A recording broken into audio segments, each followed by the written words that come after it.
Hi guys, and today we're going to be looking at this Bachmann South East and Chatham Railway C-Class in its pre-grouping livery. This one isn't the preserved one or has the chrome dome. Still a nice livery. This came out a few years ago and I got it reasonably cheap. So yeah, in this video we'll have my opinions on the loco at the end, detail parts and the history of the locomotive.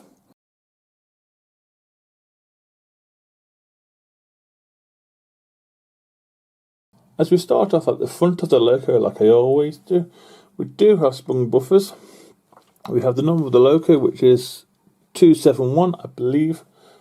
We also have the hook and chain link already added by the person who did it before me. We did have a vacuum pipe, but when I was cleaning it, it snapped off. A little bit delicate. I wasn't rough with it, just a bit delicate. We have three lamp irons down here. We also have one at the top. Smoke box dart is separately applied and in silver. It does look nice, and so are the hinges for the door to open. That is nice too, nice little touch there. We also have a fine handrail going round, and we also have a chimney as well. Unsure about the coupling, I think it's an M1. As we move on to the side of the loco, as you can tell, it's in its pre-grouping livery. It's in its SECR livery. Lovely lining all on the boiler, very nice there. You may notice it has the green dome. Some have the shiny gold chrome dome, which looks quite nice. We have some lining around the splashes, which is nice. We have the number of the loco here. We also have a handrail too. We have the steps either side. We have the wheel configuration, which is the 060. This was a freight locomotive. I can't seem to find which side has the reverser. If someone would like to tell me, that'd be great. Feeling that's a nice bit. We have some piping down here and some little taps as well down there. Very nice. As we move on to the other side of the locomotive, the only difference is that I can see, apart from this other piping here along the handrail, is this vent here or some sort of pump. It could actually be the reverser. It's the only difference I can see personally, but feeling that's a nice livery on that loco. As we move on to the cab, there's some glazing in the cab. I don't know if you can see it from this view. I'll try and get some pictures up. Everything's painted. The cab's in a gold and cream. There also is the wood effect as well on the floor. It's all painted to a high standard as well. One of the Bachmann's better cabs, if I'm honest with you. As we move on to the tender, as you can probably guess by now with me and my videos, they are pretty much the same, if I'm honest with you. We have the frames in a Indian red, I believe you call it. We have some steps down here as well, either side. Axles are painted as well. The lining of the tender is pretty nice. I do like it, better than the black version. The coal load, you can see, I don't think it's removable, but nevertheless, and we have some handrails as well dotted on the tender too. Onto the back of the tender, as you can see, we have several handrails dotted around on the tender. We also have 4 lamp irons, like on the front. We also have see the loco number or the tender number on the back here as well. We have the vacuum pipe, which is missing on the front. As I said, it's snapped off. We have the coupling, which I'm unsure which they are at this point in time, and we also have the sprung buffers as well and some more lining. As we look down on the locomotive, the chimney is see-through to the bottom, or to the chassis at least anyway. You can see the livery is more better now, it's more potent, more strong. We also have the safety rolls and whistles. We have a vent on the cab, which doesn't open, but it's there, it's a good touch. And you can also see the handrail on the cab side as well. As we look down on to the tender top, if you want to call it, you can see the connection to the locomotive, which I'll get onto in a minute.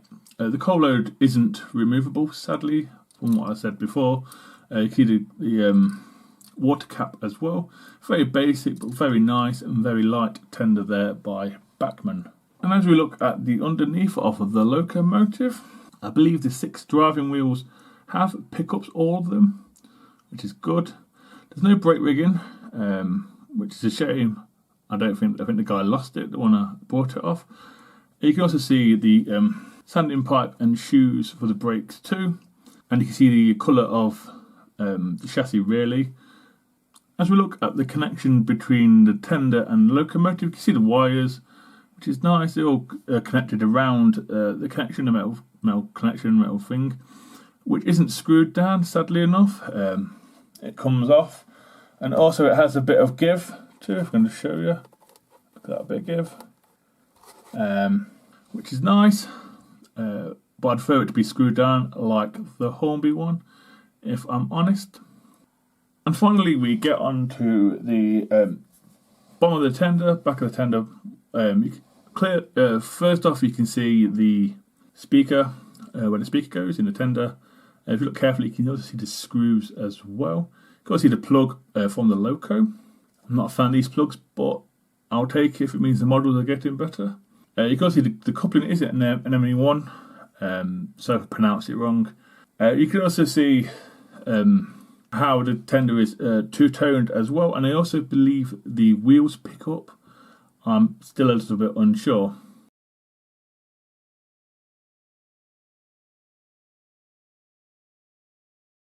So yeah, that's it on the tracks, guys. Next up will be the usual second radius and points test, so let's see how it gets on, shall we?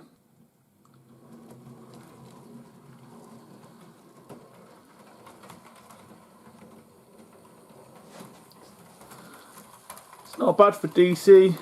It's, what, 30? Quite good, actually, for DC.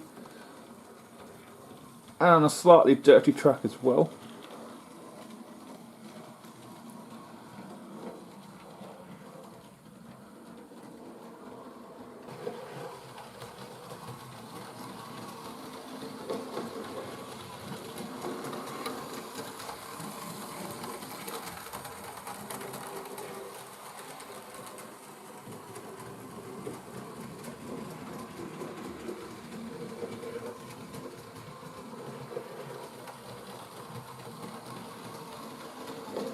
It managed that pretty well. So next up will be some slow speed, and we'll wind it a train, and I will see you at the end.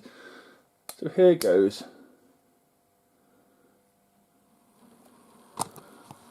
It's not bad. It's quite good actually. We're looking at 20.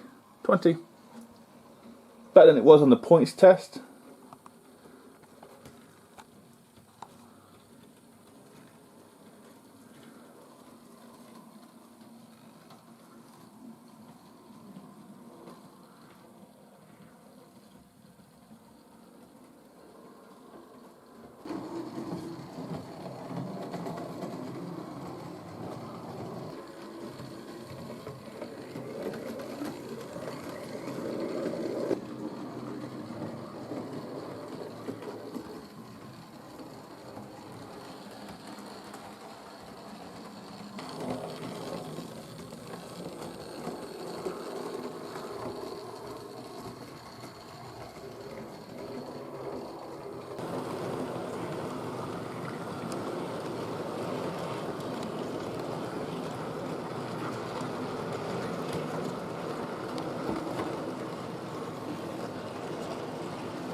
So yeah guys, that's the end of the review and running session. Before I give my opinion, I'll show you what it ran with, which was, well, secondly it was the Hornby 4 and 6 wheel coaches from Great Western to Great Northern to LNWR and LNR.